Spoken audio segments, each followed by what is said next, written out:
Bonjour à toutes, donc je suis Zine Bzouaoui, j'ai 37 ans. Comme disait Farid, je suis en charge de toute la partie Talent and Learning chez Centrale Danone. Mais si on m'avait posé la question il y a 15 ans, j'aurais jamais parié sur le fait que je serais à cette position aujourd'hui. Parce qu'en fait, à l'origine, je suis ingénieure, je suis de formation ingénieure. J'ai commencé chez Danone en France, en supply chain, dans un poste. Et à 25 ans, j'ai eu ma première prise de risque professionnelle. J'ai décidé d'aller sur le terrain en entrepôt-logistique, à gérer une cinquantaine d'ouvriers, qui étaient tous des hommes, qui avaient plutôt 2 fois mon âge.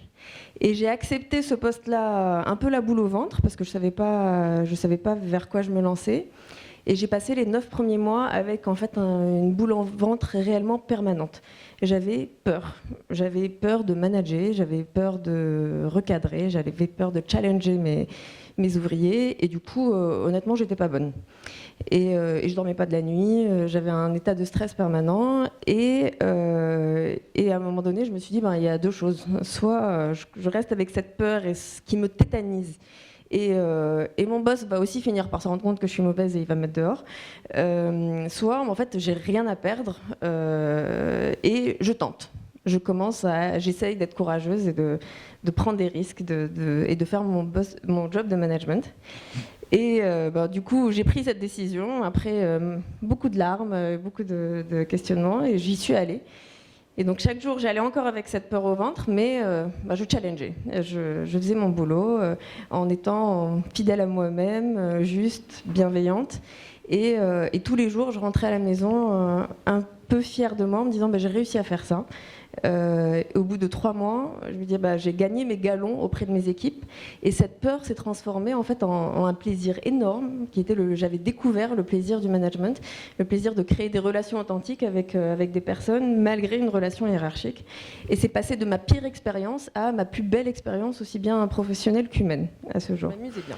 Je suis au retour de mon 2e congé maternité, je commence à me dire que finalement j'ai un peu fait le tour, et on me propose un poste super stratégique, avec belle promotion, sur des notions un peu financières de création de valeur. Et en fait, ça ne m'a pas du tout branché, mais vraiment pas.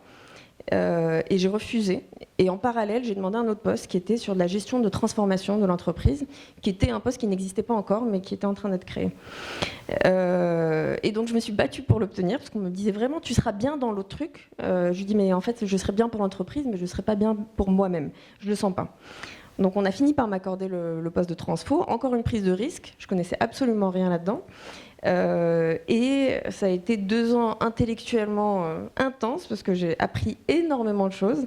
Je performais, j'apprenais, et d'un autre côté, je sentais qu'il y avait quelque chose qui n'allait pas. J'avais mon niveau d'énergie qui avait chuté, j'avais mon enthousiasme qui avait baissé, et je me suis dit, il y a un truc qui ne va pas.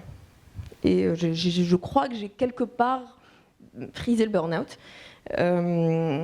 Et du coup, à ce moment-là, j'ai décidé de me poser mes questions de pourquoi est-ce que je ressens ça, qu'est-ce qui ne va pas, parce que finalement, en fait, professionnellement, ça se passe bien. Et je me suis fait mentorer. J'ai eu de la chance d'avoir plusieurs mentors dans le groupe et en externe. Donc, je fais partie aussi d'une association mentorelle qui aide des jeunes femmes à être mentorées par différents profils marocains. Et par ailleurs, j'ai fait aussi du coaching. Je me suis fait coacher. Donc, avec tout ce travail, tout ce cheminement qui a duré plusieurs mois, j'ai fini. Un jour, je me suis réveillée et je me dis, en fait, j'ai envie d'aller vers la RH. Parce que ce qui me passionne, c'est la relation à l'autre, c'est faire grandir les autres, que ce soit mes équipes ou les autres personnes, les autres collaborateurs de l'entreprise. Et du jour où j'ai pris cette décision, je me suis sentie d'un coup complètement alignée avec moi-même. Genre, mon niveau de pression a chuté réellement du jour au lendemain. Je vous le dis, et moi-même, j'y croyais pas à ce moment-là. Et d'un coup, j'ai su que j'étais là où je devais être en ce moment-là.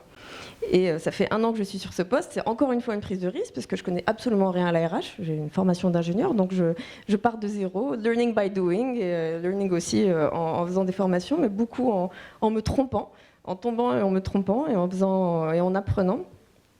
Et du coup, je suis très contente d'être là où je suis aujourd'hui.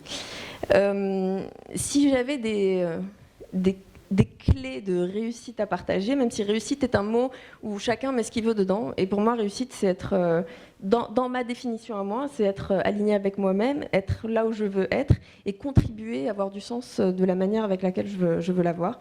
Donc mes 2 clés seraient réellement de prendre des risques. Alors j'ai adoré la notion de saut de confiance, parce que j'allais dire sortir de sa zone de confort, mais je ne veux plus le dire maintenant.